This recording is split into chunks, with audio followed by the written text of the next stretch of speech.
And we are live. We're back with part two of Still Standing. I'm your boy, Pastor Jay. And I'm Barry Austin Ray, one and only. Oh, we just kick some balls, man.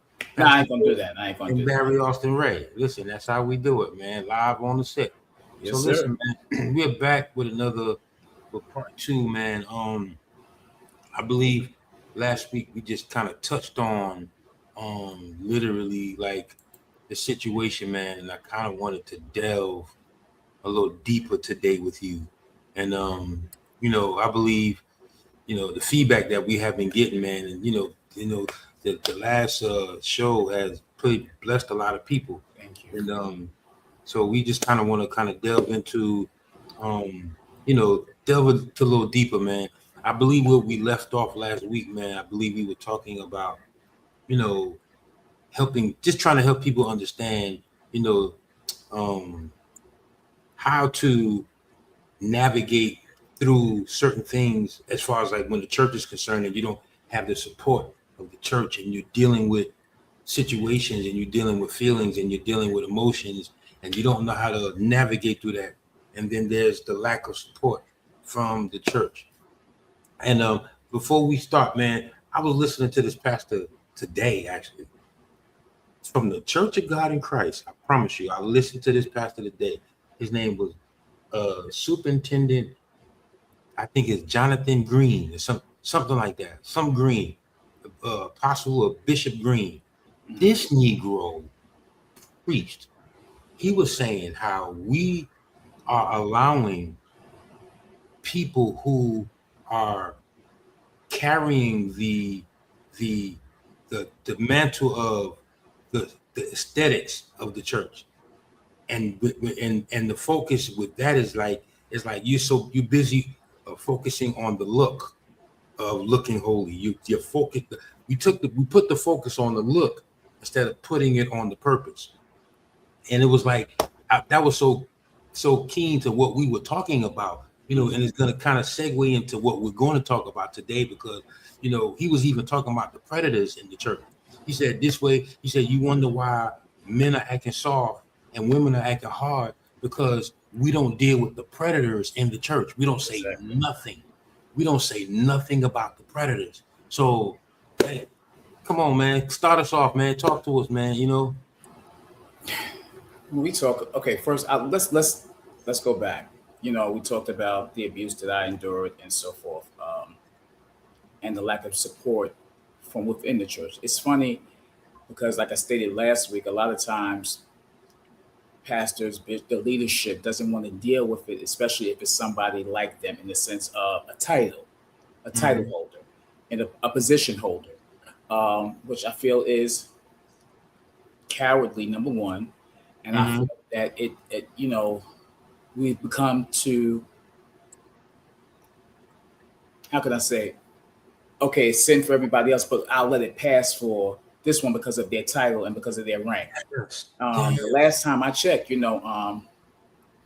sin is sin across the board, no matter what your rank. It's not, once you get to this level, oh, you're Yeah. exempt. No, Yeah. Yeah. right is right, wrong is wrong. So, like I said, I've experienced that lack of support, especially, like I said, going through what I went through. And then when I began speaking out, Mhm. individuals in positions didn't want to touch it because of who the individual, the predator, the abuser was. Wow. So okay, so let's go, man. Let's go. So you said you had to deal with a predator. You had to deal with a predator. Yes. What was that like? What the like? Okay, let me be a little more specific. Okay, as a predator, and you being the predatee, I'm just Mhm. making up the word. You were sought after by a predator. Like, how did that start? And then what was your position? Because sometimes when we're approached by predators, sometimes we're put in a position of not knowing what to do. You know what I'm saying? So like, how did it start? And then like, you know, Well, it started with me. I was probably 7, 8 years old. So this individual again was a preacher, a pastor. mhm, Um, And for all of us that went through it at the time I did, it was he's mentoring and he's pouring into them. Yeah, he was pouring in all right, not in the way that it should have been, unfortunately. Mm-hmm. So a lot of times, that's why I always state that when it comes to our young people, when it comes to your children, your godchildren, your nieces, your nephew, really the best mentor they can have is you. In trusting them with other individuals, you have to be very careful, even unfortunately in the church. And unfortunately, especially in the church. Mm-hmm. If I can just be real. Be real. Be real. I want you to be real. Let's be real today. So Hey, Liza, how you doing? We got Shift Real Talk chiming in with us too. Then what's good? And unfortunately, it's been highlighted as just a Catholic situation, and it's not. It's not. It's not. So let's go back, man. Because like I said, we gonna have this conversation today.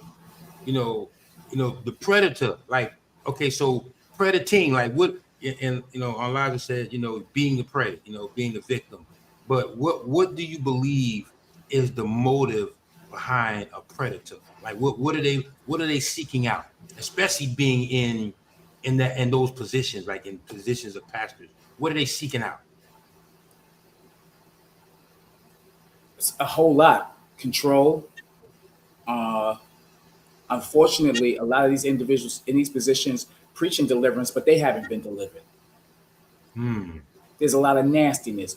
And let's be real, as ministers of the gospel, ministered, and as you come in, you have to be careful how you come down after you've been used mightily and ministered. Sometimes that come down is not the easiest, and a lot of attacks, extreme horniness, all types of stuff. They'll try to attack you on that come down after you've been used under the unction of the Holy Ghost. It's a known fact. If you don't have control over that, and the Holy Ghost will keep you if you want to be kept. A lot of folks don't want to be kept. I don't. Okay, let's back up, because I hear this statement all the time. But I've been in the pulpit and I've preached and I've never had that struggle. And so I don't know why people say if you are operating under a heavy anointing, then your flesh is here. Because at the end of the day, how can those two dwell in the same when you're supposed to? Nobody said dwell. I said it can, just like with anything, there can be an attempt, there can be an attack. The Bible tells us that He'll give us a way of escape. At the end of the day, stuff will try to attack you, try to oppress you, try to take you under its obsession and control. But it's up to you whether you allow it. Yeah, I believe that more than anything, because a way of escape. What are you escaping from? Because is either you are really doing it for the purpose of delivering souls, or you are using everybody's not. Unfortunately, everybody's not. A few years ago, I was on a situation happened at a Baptist church here in Brooklyn, and with a young person and a pastor, and some pastors got together and they had a town hall meeting, and they called a lot of individuals that had knowledge of abuse and been victims and overcome certain things to be on this panel, and I happen to be one of them. And one of the things people question is why are these pastors, and these leaderships in these positions, and they're doing this. And again, one of the things I brought forth was everybody that's in these positions were not called. You have those that were called, those that were sent, and those that just went. And there's a lot of reasons why people take on these positions and these titles. It can be very lucrative.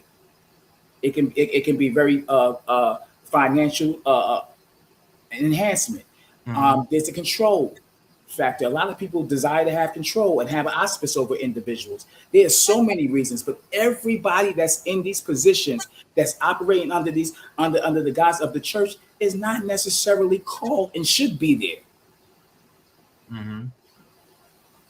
So you're right about that, but I do understand this, that behavior is learned. So do you believe as a predator that maybe the thing that they're seeking out is the very thing that happened to them? It's possible. Do I believe that that's across the board? No, I don't.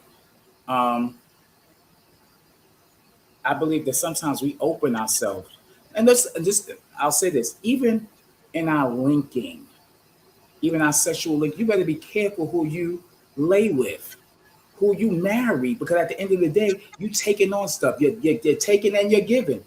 You know, you can marry Susie around the corner, whatever the case may be. You ain't never had this in your family, but your child coming up doing stuff that if you search your line, no signs of it. But if you search Susie's family, it's in there because it's the merge. It's a give and a take. You follow what I'm saying? Mhm. Yeah. So No, go ahead. no, go ahead. Okay, so I'm inquisitive here. Um, um, being in a situation where you have a predator seeking out to that probably compromised and put you in a situation like, and I know to be honest with you, this is not uncommon. You know, It's I've not. seen this. I've seen this in the church, and it's sad that it's in the church, but it's in the church. Like, to be honest with you, this is prevalent in the church, and this, you know, you see it should not be, but it is. And this is just something that we're dealing with here. But what are some of the things that that happen, or that you should, I would say, not just happen, but what should you look out for? You know what I'm saying? Like when you're being predated, or when you're being sought after as a predator, like how do you not just differentiate from it, but how do you protect yourself in that, especially when you coming in the church and you feel like you have to be silent because you don't want to put this man of God on blast? Well, Like here's the what? thing. Well, here's the thing. Let's make the separation, because a lot of times these individuals won't do it to grown folks. They'll go to Oh, children. You understand what wow, I'm saying? In the wow, molding process. You follow what I'm saying? yeah, Um, and it's not the child's place to protect themselves. It's the adult's place. It's the parents' place. got you. It's the adult's place. How many times again? So let's look at it. And like I said, I'm I'm stating what I'm stating. So if you can look over knowing that the individual is doing X, Y, and Z and it's not right, and you won't say nothing because of they hold a position or a Mm, similar rank to you, guess what? You just as guilty. You follow what mm, I'm saying? Because at the mhm, end of the day, you have more respect for a title, regardless whether they're indifferent and they're wrong and they're praying and disrupting and destroying lives. You have no empathy, no love for them lives, for them children that they're affecting, mhm. as long as it don't hit your home. Wow. Tell me if you believe this though. I really believe that the only way a wound can heal is if you expose it. I, A lot of times we put the band-aid over it and expect the band-aid to cover it up and to heal, that the wound will be covered under the band-aid. But air, when you take the band-aid off, and the air that is exposed to is actually what helps heal that wound. And a I lot of agree a times million we don't percent. think that exposure is a thing that helps to heal people. We think that exposure is destroying them. But to be honest with you, exposure is what's going to help them, because the only way to fix a problem is you have to identify it, you have to face it head on, and you got to deal with it. You got to. So what do you say about that? What do you think about that? I agree a million percent. The word tells they overcame them by the blood of they overcame him by the blood of the Lamb and by the word of their testimony. Mm-hmm. Also, I believe and I know for a fact the enemy works in secrets. The stuff, and I'll speak for me. Dealing with the abuse, just me for a long time. Mm-hmm. One of the things I had learned early on was I was told that uh, if you don't want people to see what you're going through. They said the eyes are the window of the soul, and they said the person can look in your eyes and see what you're going through. And I believe that. So the thing was to try to divert people from your eyes. I stayed dressed because I did not want people to look in my eyes. Gotcha. Because I believed that, what I'm saying, you would see something and you would see the very thing outside. But and that's what the enemy held over my head. You don't want people to notice. You don't want people, you understand what I'm saying, to look at you and this and that. But when I took the band-aid off, the enemy had nothing to hold over my head no more. So guess what? I was in a place, in a position to heal. I was in a place, in a position to, to start my healing process. But the Gotcha. reality is, and I'm just being real. When I began speaking out again, people, the individuals in these positions I went to, shut me down. They shunned me. They wanted to keep me quiet. You know what I mean?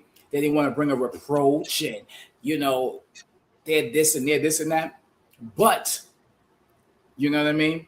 And it made me clam up again. But then when I realized certain things, when God began to really, pull at my heart and send people in my life to speak words that I knew I had to confront and I had to deal. Then when I began speaking this time, it was about my healing. It was about my development. It was about me getting what I needed. And what I needed was to be free. So like, so how did that like coming to the point? Because I'm sure, because when we hold certain things in and we're not able to deal with it, and they're not only not able to deal with it, but not having the information or the tools that we need to deal with that. You came to the point that it just like you exploded, like it just like you couldn't take it no more. What happened to get you to that point? Truth be told, it was them individuals that, I knew could have helped. I knew that they knew. I knew that they had a suspicion, but yet and still, they remained silent. They made to remain quiet. I'll say this, and Pastor Gilbert Pickett, God bless him forever, and he stated this when I talked about the roundtable meeting. He was one of the spearheads of that roundtable meeting some years ago. He talked about when my situation happened and when I ended up incarcerated, I sent out letters. I wrote letters and sent out to these churches and these pastors, this is what transpired. You know what I mean? And he said, and he told it the night of the roundtable meeting. He said he has that letter in his desk to this day. He said he didn't know what to do. He didn't know how to, to react or how to respond to it. And it wasn't until this situation he realized that it had something had to give, something we had to bring a light to this thing. And that blessed me because of the simple fact he was able to acknowledge. At that time, he didn't know what to do. So he just put the letter in his drawer, but then something else happened. And what happens is if we don't deal with stuff, then something else is going to happen, unfortunately. Wow. There's going to be another victim. There's going to be another situation. So like me, Barry, and I'm sure the viewers who are watching, they want to know what happened. What happened? What part are we talking about now? What happened as a victim?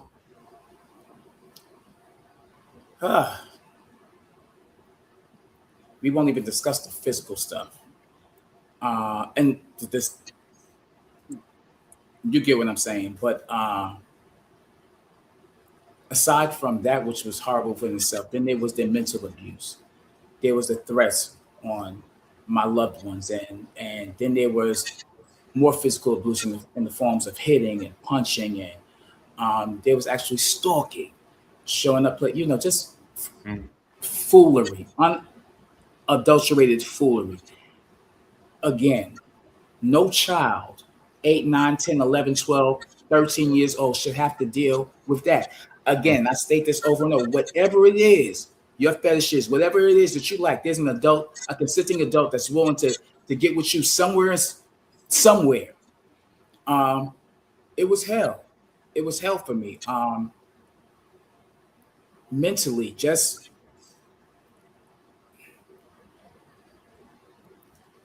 imagine torment, but having a belief and an encounter with the Lord, knowing that this should not be, and asking God, where are you at in the midst of this? And even in my small mind, wanting to throw in the towel, wanting to give it all up, holding on to that little bit of faith that I'm going to make it through this. I'm going to get out of this. I'm going to be all right. Jesse, it's the reason why I'm so adamant, I'm so vocal, because I don't ever want another young person to ever have to go through what I went through. Gotcha. I know how hard it was for me to get free. I know how hard it was for me to get healed. I know how hard it was for me to get to the point where, you know, I can state this and, you know, because I know from whence I came, but it was a process that I don't wish on nobody. Got you.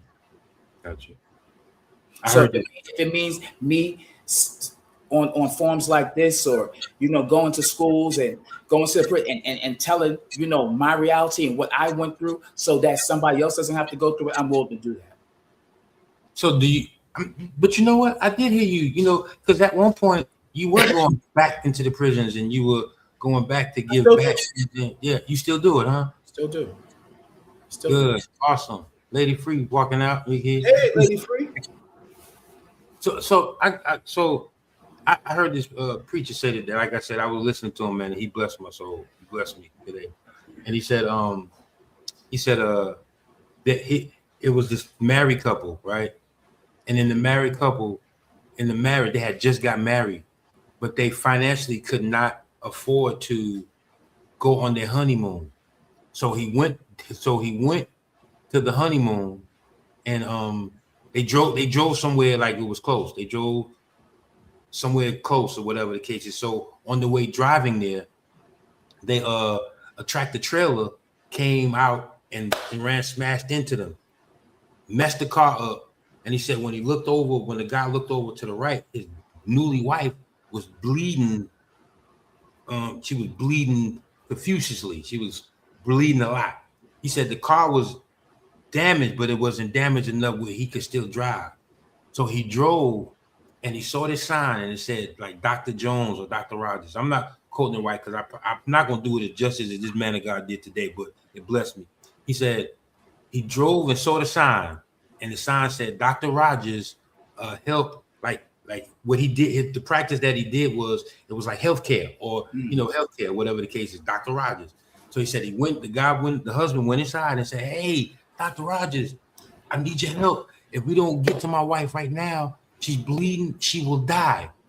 I need you to help her. He was like, you know, man, I don't have no medicine. I ain't got no tools. He said, but you know, why? This is what you did. He said, you know what, Annie, honestly, we don't even practice that no more. We don't even do that no more. He said, so wait a minute, why? So you say that your sign says that you help. You know, what's going on with that? He said, well, you know, honestly, we don't do it no more. And I really just got the sign up there because I like how it looks. And as soon as he said that, it was like, he said, this is what happens in the church today. We got signs up and we got mission statements and we got things that we say that we do that we're not equipped to do. And it's funny because it's funny you should say that, because just the other day, I think it was on TikTok, a young lady was talking about the very same thing and saying how the churches are trying to take the place of the psychiatrists and, you know, therapists, and they're failing miserably, and they're coming against individuals in the church who's going to therapists and, you know, stuff like that, and we're just, you know, coming against that whole thing, you know, that it's not of God to go to a therapist, and this. But yeah, so yeah, it's a big thing right now, unfortunately. You know the crazy part, man. Like, you know, right now I'm a mental health therapist, and that's what I do right now. Do I believe in mental health?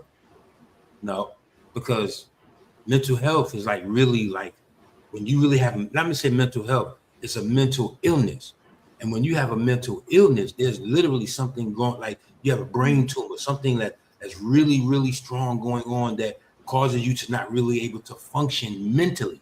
You can't function mentally. A lot of these people who we are diagnosed with these mental health illnesses can function. Mm-hmm. They have issues with dealing with their emotions. They're having issues dealing with anger. They're having issues dealing with how they're feeling. But they're getting these emotions and these feelings and these behaviors from who? The people that they're in the house with. Behavior is learned. All behavior. I'm sorry. So we're doing a terrible job at diagnosing it, but also they need a lot of these people. I promise you, because I counsel them every single day. A lot of these people need God. They do. These people are looking for God, but they can't find them because when they go to the church, you know what they do in the church? they teach you that the way that you get blessed is that you give. They don't counsel it, because this is the fivefold ministry. You have to be able to teach, counsel, preach. You know what I'm saying? That you have to have the fivefold ministry to operate. But because we say that your way to get blessed and the way that God is going to open up the window of heaven and pour out a blessing, you won't have room enough to receive. And if you give, and it shall be given unto you, pressed down, shaken together, with men given. This is what we're teaching. This is what we're teaching, and we're manipulating that. But in the interim, you got people, like the guy said earlier, you got people who are bleeding out at the doorstep of the church, and they're not equipped to handle the blood. You got people who are dying inside of the church internally. They're dying up here. They're dying here, and they're not. And what they're doing is they're leading them to the pocketbook to make sure that you give. And so this is what happened. So now I'll state this. When I came home, which tomorrow will mark 12 years. Yes. I did 22 years and 9 months, Jesse. Wow. It was a whole different world when I came out. And I came home to nothing. So many things. And unfortunately, the churches was not equipped to mentor and guide me after being gone for almost 23 years. Oh, you can preach to me, and like you said, give and serve and whatever case may be. But imagine being gone for that long, and the world literally has changed. I didn't have nobody in the church that was pouring back into me and teaching me what I needed to know. Mm-hmm. I didn't know about GPS. I didn't know about cell phones. I didn't know that everything you had to do and needed a what you call it, a passcode, or what's your that you put in, to identify you, ID. Security, your security ID and all this. You got to make up a security ID. You got this. I didn't know nothing about none of this. I was gone for almost 23 years. Did even from the aspect of church had changed after almost 23 years. Mm-hmm. Somebody had called me not long after I came home to preach, and it was like that, and it was like, well, what's your honorarium? I said, what? I said, let me call you back. I didn't know what the heck they was talking about. What's my honorarium? It was just so much. And like I said, unfortunately, the church wasn't equipped. They say, oh, you all right. You know what I'm saying? I did 22 years and 9 months. You know what I'm saying? And locked away from the world. Yeah. But you went in and they were shouting, and you came out, they were still shouting. Yep. They were still shouting. Still shouting. Still shouting. And I have nothing wrong, with shouting, but I just believe that there needs to be an elevation, and ministry needs to be able to meet the needs of the people. Yeah. Even the men that come home from prison. I'm very, they'll hit me up like, well, I need a church to go to. I have to be careful about who I send them to, because again, these people are not equipped. That is so... a lot of these men that came home and went into these churches, unfortunately, they're not there no more. Wow. Because we're allowing the predators in there. We're allowing, man, it's almost disheartening, man, because I finished, well, I ain't gonna say I finished, I left.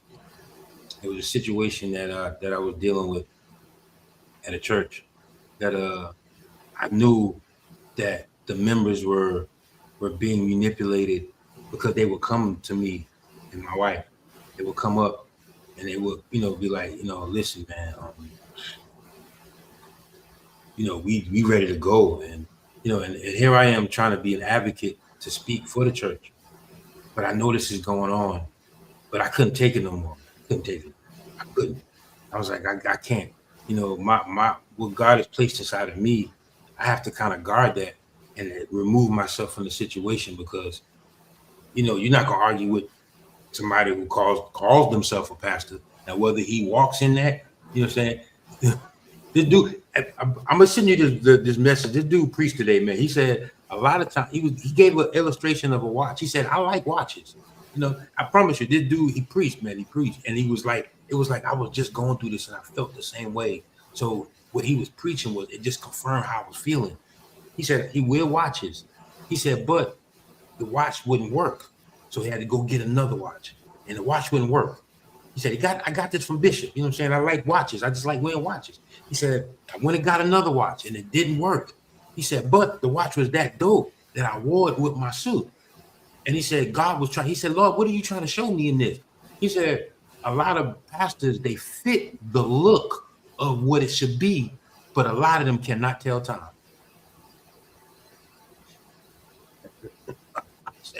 I said, boy, I said, man. So in other words, we have the look. They have the look down pat. They have the look of holiness. They have the look of a leader. But how are you going to be a leader and you don't even care about the flock that you're leading? Because it's about money.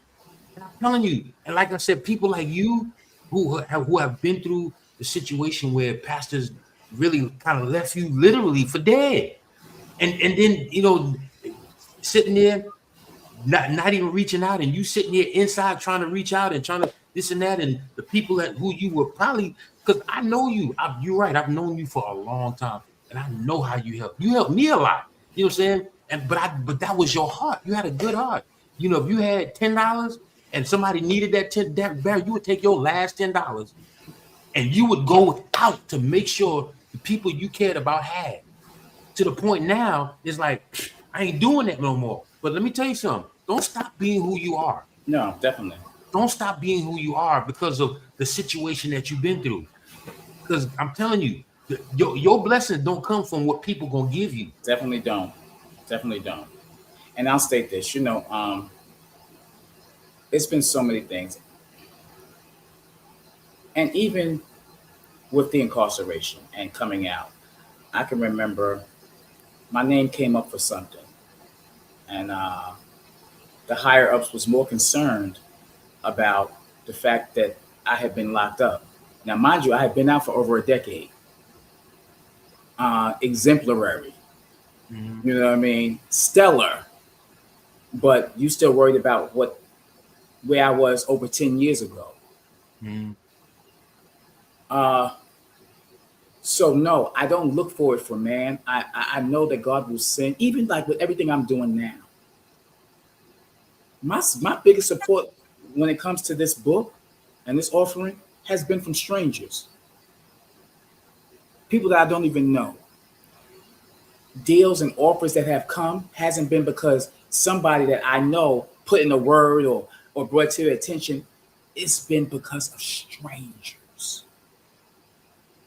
Strangers.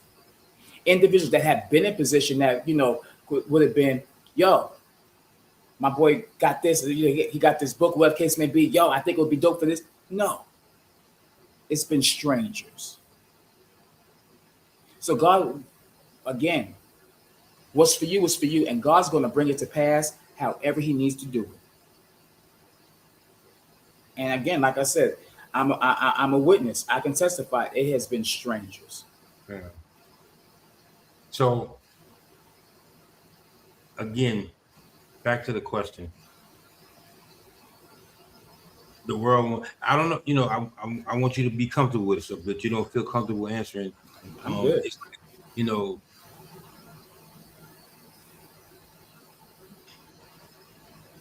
what was committed, you know what I'm saying, that caused you to do 22 years? Explain what that was. I was convicted. I was charged with murder. So, unfortunately, aside from the abuse, and around this time, I found that I wasn't the only one that was going through the abuse. And I guess that my attitude and my stance had changed a little. I was getting older now, and I wanted my life. I didn't want to be under anybody's auspices. I was willing to deal with anything that had already transpired. I would deal with that, whatever the case may be, just leave me alone. And unfortunately, this individual would not leave me alone. And unfortunately, one night it all came to a head. And I had a gun on me that was put in my hands by him. And yeah. Really? He put the gun in your hand? Mm-hmm. Yeah. Really? Really. Really. Why did he put a gun in your hand? Uh, it was a setup, Jesse. Honestly, um, the gun was empty when he put it in my hand, but it wasn't empty that Sunday night. Um, yeah, that's a whole nother story that we'll probably need a few hours to. But yeah, Mhm. um, yeah, Wow. yeah. 38 caliber? It was a 38. It was a 38. It was a 38. I remember waking up.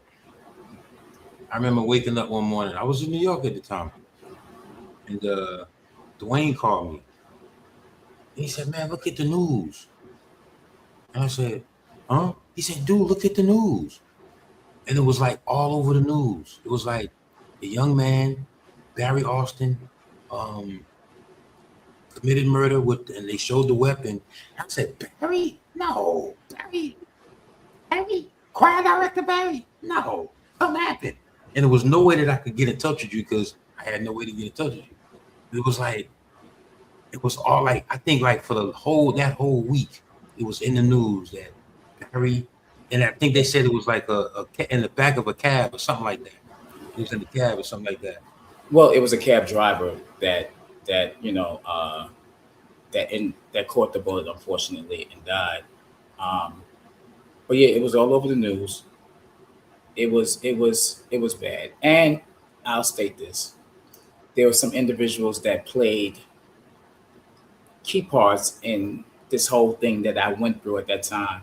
Okay. That was under this individual's auspice and no longer are, and who have come to me and reconciled and told me to pause. We've had meetings and stuff like that. So there's been reconciliation and stuff like that because I wasn't the only one that was under this auspice and was being abused and being tormented. Mhm. And at the time, for their torment and for their way of hoping to get free, following instructions to put me under. Actually, Jesse, and I'll say this: that Sunday night, October 16, 1991, I Mhm. wasn't supposed to live. I wasn't supposed to live to tell this story. That's why the gun was in my hand. That's why the gun, when it was given to me, was empty. I was not supposed to live to tell this story. Wow. Wow. So I'm curious, man. Like, no, really, I am. Because mentally, that had to play on you. A life was taken, situations are going through. Like, that had to play some type of, because I know you, dude. That is not who you are. No matter what happened, no matter what, I know you. That had to play, that had to play in your mind. Like, dude, like I'm literally involved in something that is not me. That is not even who I am. To Thank you. have to go, Thank you. what was that like, bro? Thank you. And you know what? That just blessed me what you just said because that's what I needed back then. That's what I needed even when I came home. That's what I needed even up until this day. Because unfortunately, you know, um, same individuals that we talking about in these positions and stuff like that, you know, always gave the side glance. They always gave the side eye, looking and focusing on where I was at rather than what transpired and who I am now and where I'm going. Uh, that's why, you know, and I anticipated this, and that's why when I stepped out. Now you said, like you said, you knew me for all these years and knew my heart, and I'm always been a giver, always been there for those I love. So imagine that, and then magnifying that, being a people pleaser because I wanted people to see me, and not where I was, where I just come from. And unfortunately, individuals took advantage of that. The church took advantage of it. Once again, you know, I heard somebody say, you know, from the pulpit, there's no such thing as church hurt. The devil is a lie. Because if I look back over my life, if I look in retrospect, my hurts came from the church. The world, I knew what to expect from. Well, I think the ecclesia itself, I believe it's the people that were. Oh no, well, that's and let me thank you for making that correct. Not the building, what case may be, not the entity, but the people that's in it that's saying they represent the church. Yeah. The people that say they are, you know, the forerunners in the church, not the church itself. But yeah, when you look at David, one of the most powerful kings of Israel, he was not picture perfect. Look what Moses did. Moses, and he delivered the people out of Israel. Look what a lot of the most important people in the Bible did. You know, but they were powerful, and God still blessed them. So, but still used them. Still, you know, see, that's the difference here. When you're around people who can see you through God's eyes, and not through a carnal way of looking at you. People have to see you through God's eyes and see you how God sees you. And everybody's not going to do that. Everybody don't have that. Everybody don't have that vision. One of the conversations I think it was probably the first conversation we had when I came back home. You said to me, he was like, nah. He was like, you know, when I heard it, and you know, when I got the call, I was like, nah, that ain't Barry. That ain't, you understand what I'm saying? And he was like, even all them years, you was just like, that's not him. Which is a blessing in the sense because you have been with me, so you know me. You understand what I'm saying? So anything outside of that, because at the end of the day, who a person is, they're going to reveal that. And as much as you've been around me, people have been around me. You understand what I'm saying? So there is something had to transpire. Again, these individuals that was in positions, they seen that too, but they didn't move on it because of who orchestrated it, who was behind it. And you know too, let me add to that too, Barry, that was 20, 30 years ago. Yes, sir. We were young. We were coming out of high school, bro. I wasn't even out of high school. Wow. I was still in high school when this happened. 17, 18 years old. I was younger than that. Wow. Yeah. We were young. So imagine going through a situation that you can't handle or you don't even know or have the information about. This is why I say the church has to be more present. It's about the presence of the church. It's about the presence of the. I was sharing this with my wife the other day, and I said, as a bride, the bride has been created to help and help vision, because he said, I will make a helper suitable for him. Suitable. Meaning that he has purpose and the bride is there to help the purpose. The problem today in today's churches is that as the bride of Christ, who we are, we don't have anything to help in the church. So a lot of them are frustrated because it's like coming to the mundane same thing every Sunday. Church service, give an offering, get a word that probably ain't even going to take me to the next hour. That part. And then I'm going back to do the same thing over. So a lot of people are frustrated. And so that's why they're not even going. They're looking at church online.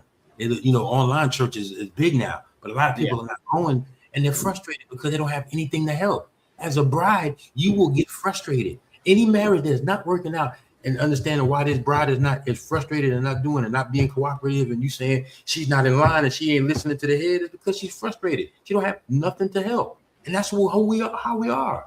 You're frustrated in the body of Christ. Some people, the body of Christ are dead. They're dead spiritually. This is true. It is what it is, man. But the thing is, like I said, it's like we really have to understand, that we don't know what nobody is going through, but we'll never know if we don't ever establish that relationship and get in the presence of not only God, but the people, but God's people. Find out where they are. Sup with them. The scripture in what it says how Jesus he washed the feet of the disciples. They felt like he was too royal and that was above his pay grade. You know what I'm saying? You shouldn't be doing this, but he was like, No, he served. So I mean, so it's like we're not too big to be, we get, some of us get in position, we're too big, to even touch. But I believe that is a cop out, not even just a cop out, but it's a cover up for the inadequacy. Exactly. What you're not able to do. So we cover it up with, what I'm saying, do what I say, do what we cover it up with the control. But we don't even know that even being in that controlling state, how we're damaging a lot of people who are emotionally going through certain things, who are mentally going through certain things, you know what I'm saying, who are physically going through certain things, man, and we're totally missing the mark. Totally. Even with everything I dealt with, I look at, my present and what I've dealt with in the first half of 2026. I was able to pull strength and, reference back to them days and them times when I had to deal with stuff and didn't have the masses. That I didn't have, people there. Like I said, as you know, losing your mother is something. Yeah. And I remember Hattie. Wonderful woman of God. Listen, sweetheart, and everybody deals with it differently. Everybody, it hits differently. Yesterday I was filming in Jersey and I had such a rough start because you just like, my mother's absence was so heavy on me. You know what I mean?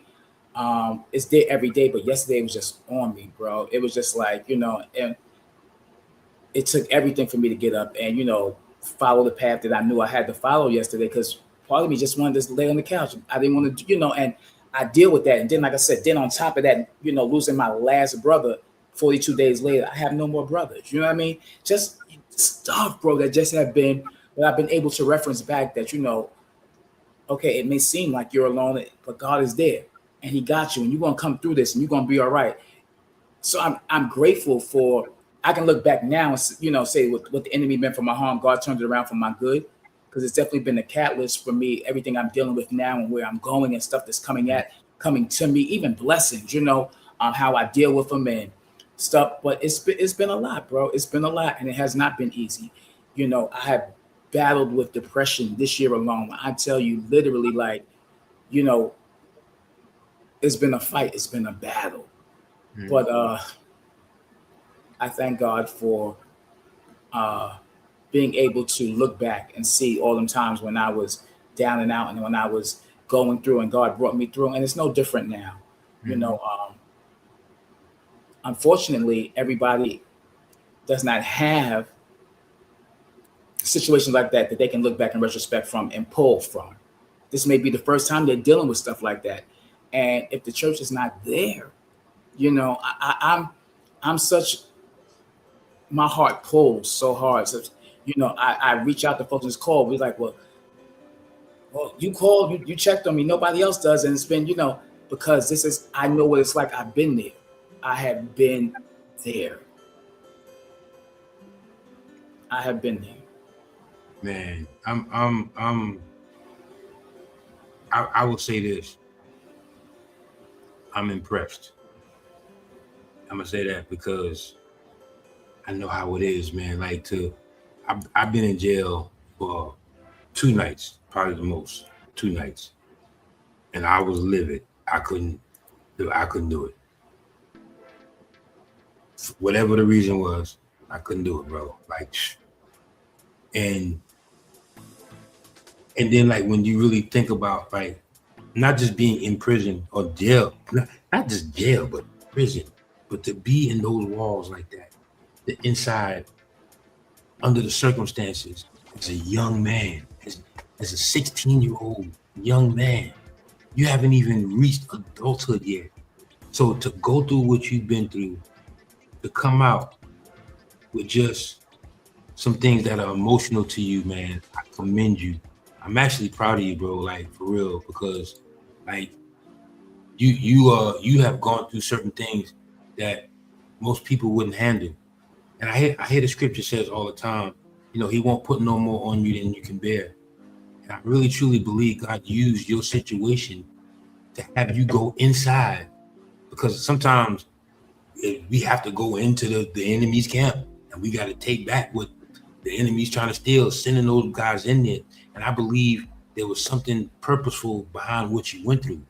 So today, to see that you're going back, that you have a prison ministry, I do remember you got a prison ministry. You got a book that you're writing that's telling the story, that's helping people. So it's like, I really believe that this was truly orchestrated, because guess what? You were supposed to do, bro, from what you were charged with, you were supposed to do. You was not supposed to see the light of day again.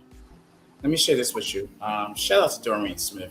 One day, a couple of months ago, Doreen and I was out, and she wanted to go to Home Depot, and we didn't go to the Home Depot in the hood. And actually, I had to go to the funeral home that to pick up some.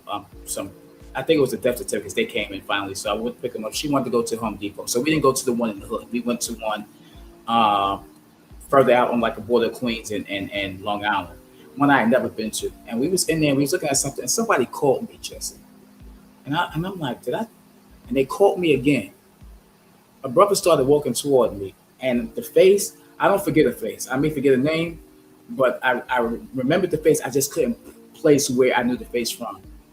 And the young man said to me, he said, "You don't remember me, Barry?" He was like, "Yo, I'm so-and-so, and I was with you in B West." And when he said B West, I knew what facility he was talking about. And he said, "You prayed for me." He said, "You prayed for me." And he said, "Bless me." He said, "I'm home now." He said, "I ain't been back." I thought back to what you said to me. You said your ministry is not in these churches like you think it's going to be. It's in these streets. It's in these prison walls. And the fact that after, this was just 9 weeks ago, that the ministry that I had in the prison still resonates. And still resonates with individuals that was in there. And I've been home a dozen years tomorrow. But folks in position is worried about that I was in the prison system. Make it make sense. Mm-hmm. But souls were saved. Souls was delivered. You understand what I'm saying? Folks come out of prison and they come find Barry. You understand what I'm saying?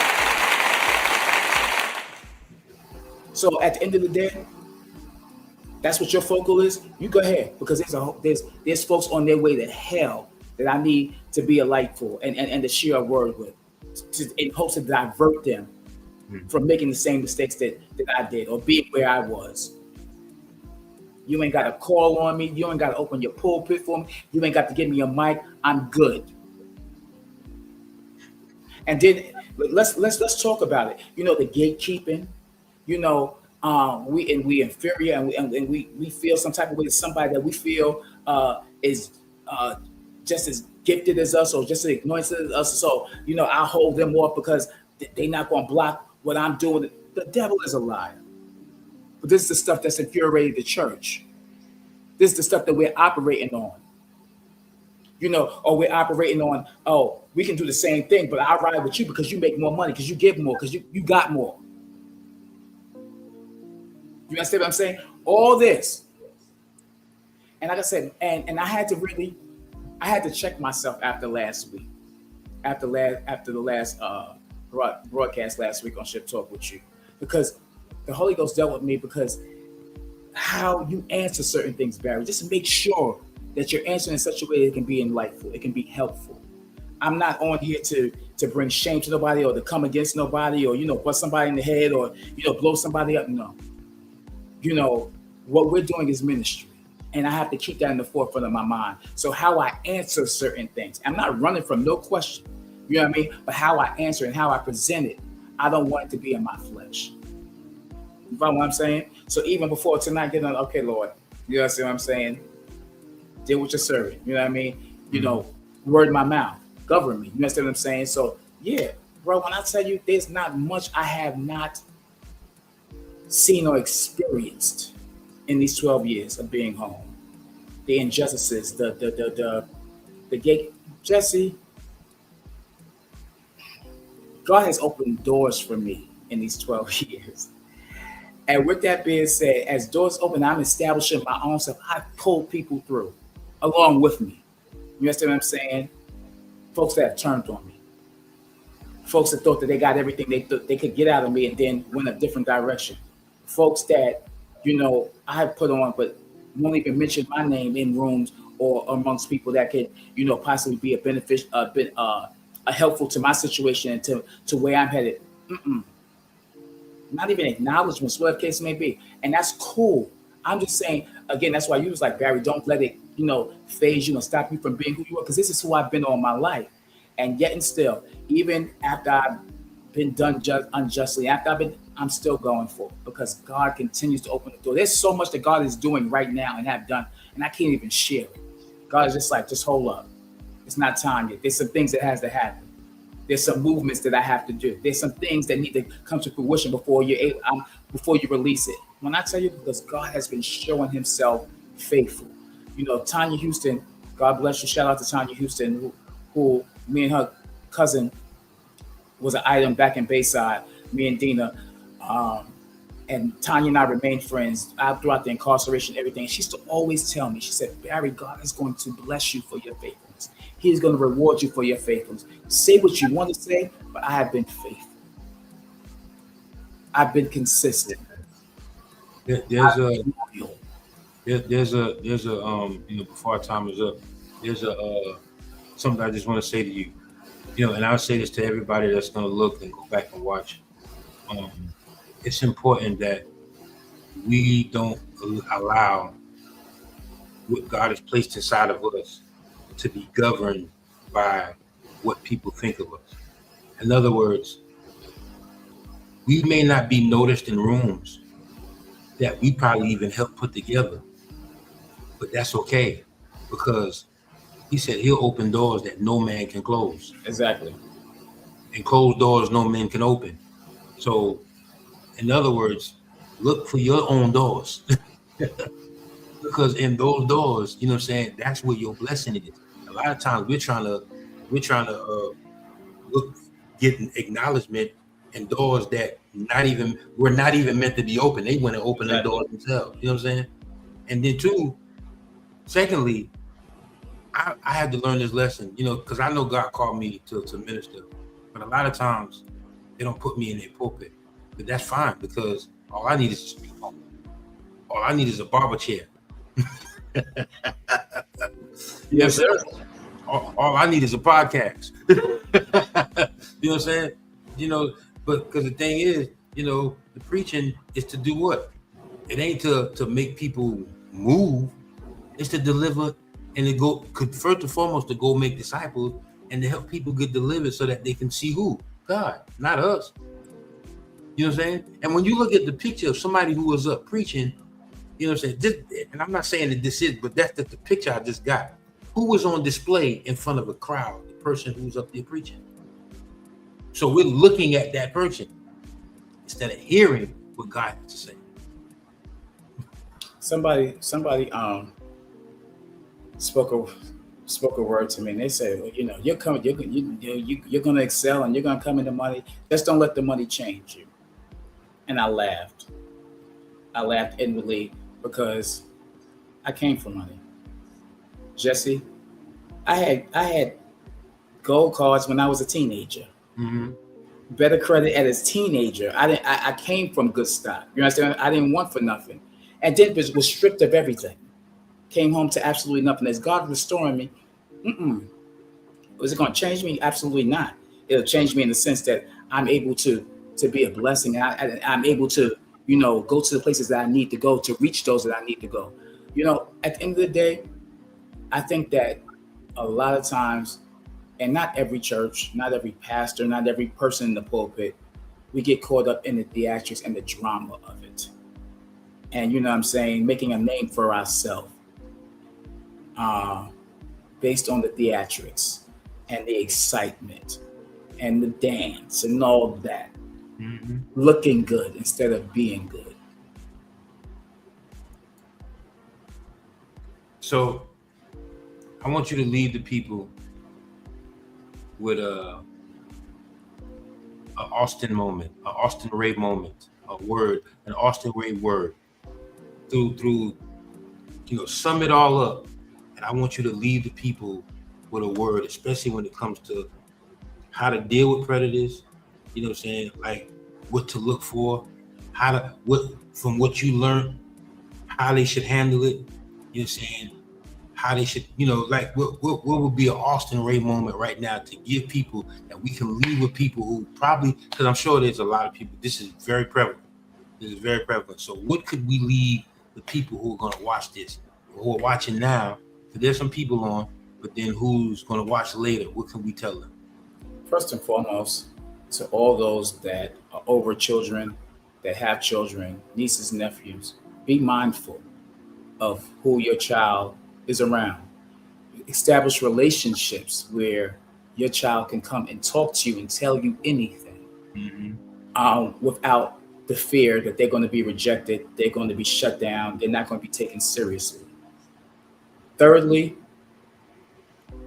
no patterns. Look for any deviation of patterns and the norm, any deviation from the norm, because there's a reason behind it. There's a reason behind it. Be attentive. Be attentive. I want to say to young people that's old enough and that know that what's happening is wrong, speak. If your household won't listen, if your neighbor won't listen, the police station. Your guidance counselor at the school. If they don't listen, the police station. And I mean that. I'm adamant about it. I say to these pastors and these leaders, let's be whole word. If it's wrong for the layman, it's wrong for the leadership as well. Stop covering up for your homeboy because they have the same title when they're wrong and they're afflicting damage on others, especially young people. We're talking about the children are our future. How are they going to be our future? What type of future do we have if you're allowing them to be taken advantage of? Not knowing whether they're going to come out of it, what type of mindset they're going to be in. Stop it. Stop it. Some of us need to go back and read our word. Like you said, Jesse, when you search the 66 books, most of the mighty men that God used had something going on with them and dealt with something. At the end of the day, I'm not saying that what transpired, you have to walk in that all your life. No, what I'm saying is call things what they are. If they wrong, they wrong. Work with them to get them right. You understand what I'm saying? But let's stop covering this foolishness up. Let's stop covering it up. And then if we say Jesus is our example, let him be the example. Stop picking and choosing what I'm gonna grab for this, but I don't want to do this. Then the late Bishop F.D. Washington said, if it's not about soul business, you need to get out of the business. Wow. If it ain't about soul business, you need to get out of business. There's other businesses you can go into. You can open you a laundromat. You can open you a supermarket. You can open you a barbershop. You can open you a bodega. Yeah. That's business. But what's soul business, we got to be, because guess what? You're going to be held accountable. You're going to be held accountable. I'm one of the preachers. Yeah, I've been offered pastoralship. Nah, because number one, it should be a calling. Number one. Secondly, folks want to jump in these positions and don't realize you have a responsibility. And guess what? As the shepherd, you're going to give an account. That's why, like I said, I commend you. You talking about you commend. I commend you. I see you going out there. I see you going for them lost sheep, the ones that, you understand what I'm saying? The ones that everybody's, with the masses. Oh, we got all the sheep over here, but forgot about the one. Mm-hmm. So I commend you and Lady Free for doing that, because guess what? I know what it is to be that one sheep that nobody came for. So I commend y'all for real, and I support y'all 100%, like real talk, because it's big. That one. Jesus made emphasis of that one. Why? Because that one is important. You know what I see? Man, I see us starting a podcast to give prisoners a voice. Pray about it, okay? Pray about it. I've heard so many things, and and I'll just put me out there. I remember coming home and people knew where I was, where I just come from. I remember coming into the church and I sat down and a woman had her pocketbook on the side because I sat down. She looked at me, picked it up and put it on the other side, and looking at me the whole service side. I remember sitting in the church and they talking about we're going out to feed the homeless, and I know they hurt my stomach ground because I could so hungry I couldn't tell my stomach from my back. Yeah. So I again, I've known so many that have come to the churches and end up walking away because they didn't have the empathy, they didn't have the love. They, again, they just wouldn't let go where they were at, not where they're at now, but where they came from. They couldn't let that go.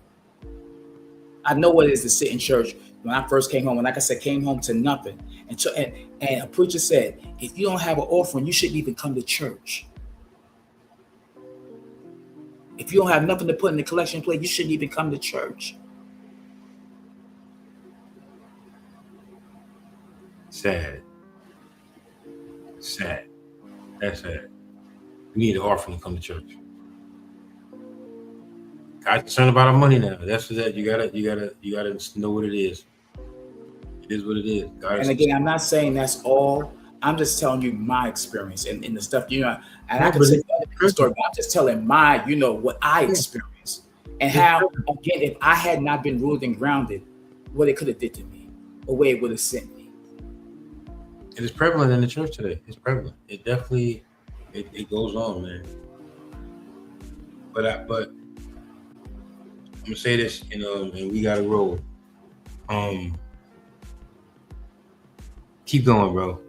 Just think about that. Like I said, I'm somewhere we get people who've been in, saying, we'll talk more about it, but I think, saying like we should do a couple of episodes, man. We talking about people who've been in prison, man, and explaining what it was like, saying, how it was. I mean, a lot of people, and maybe this, will keep people from thinking that they're exempt from the system or the law. I'm saying, so this is because my goal is to really use every channel and every avenue to help people understand that there is a better way. There is another way.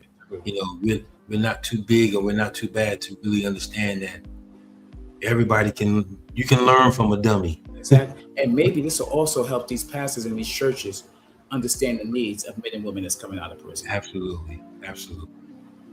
Maybe that will help them. And with that being said, my last thing, as I, come into this 12th year in a couple of hours, one of the things I'm desiring to do is I know what it is for the community not to forget about you. I know what it is. And what I'm doing, I've met some wonderful authors. I'm partnering with them, and I'm asking everybody for your help. We want to send books back into the system to these men and women. We know reading is fundamental. We know that something as small as a book can make a difference in somebody's life behind the prison wall. So I'm asking all those who are willing to join this mission with me as I go into this 12th year of me being back in society. Feel free to hit me up. I can guide you what to do, how to do it, how we can make it happen. But we definitely want to send books back into these systems and be a blessing to these men and women. One of the things is, if we pour into them now, many of them will come back and be productive members of society. So let's not wait until they get out to try to be a difference and to change it. Let's work on them while they're in there. Man, that's awesome, man. Listen, y'all, man, I commend you, bro. Commend you, man, like for real. Like, this is not easy. It's not easy to kind of bring it in the forefront, man, but I believe it was necessary. I'm saying, not only for you, man, but people who are going through this that have been made or kept silent because, for whatever, bribed or just don't know how to come out.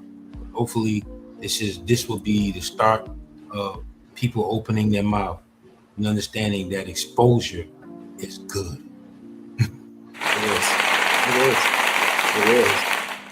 It heals wounds. Listen, and I don't care who they are. I don't care how much money they got. I don't care if they wrong, they wrong, and it expose it. Expose it. Exposure is good. Listen, y'all, that's our time. We're gonna get with my boy. Come back. We're gonna come back, man. We're gonna bring some other stuff to you, man. But we're gonna put it together. But listen, man. Thank you, Barry. Barry Austin Ray, the author of Quiet Boy and Quiet Boy 2. Listen, y'all look it up. Y'all go purchase that book. Y'all go support my brother. Listen, support my brother. Let's support him. Let's support him. Let's support him. You know what I'm saying? Like, he deserves it. I mean, he worked for it. And listen, y'all, why not support somebody who really is living the life that he's experienced? So let's support him. Let's beat it for him. Y'all go get that book, Quiet Boy 1 and Quiet Boy 2. And I'm looking for Quiet Boy 3 to come out. And I'm looking for the movie to come out. So, and there's a lot of It will not be a movie, it'll be a series, a weekly series. Okay, cool. Listen. It's coming. So y'all support him, man. Y'all support my boy, man. With that being said, listen, y'all. I'm your boy, Pastor J. And we got our special guest on today, Barry Austin Ray. Man, we love you, bro. Listen, We love you. need, bro. I'm here, man. You know what I'm saying? Let's keep it going. For real, let's keep it going.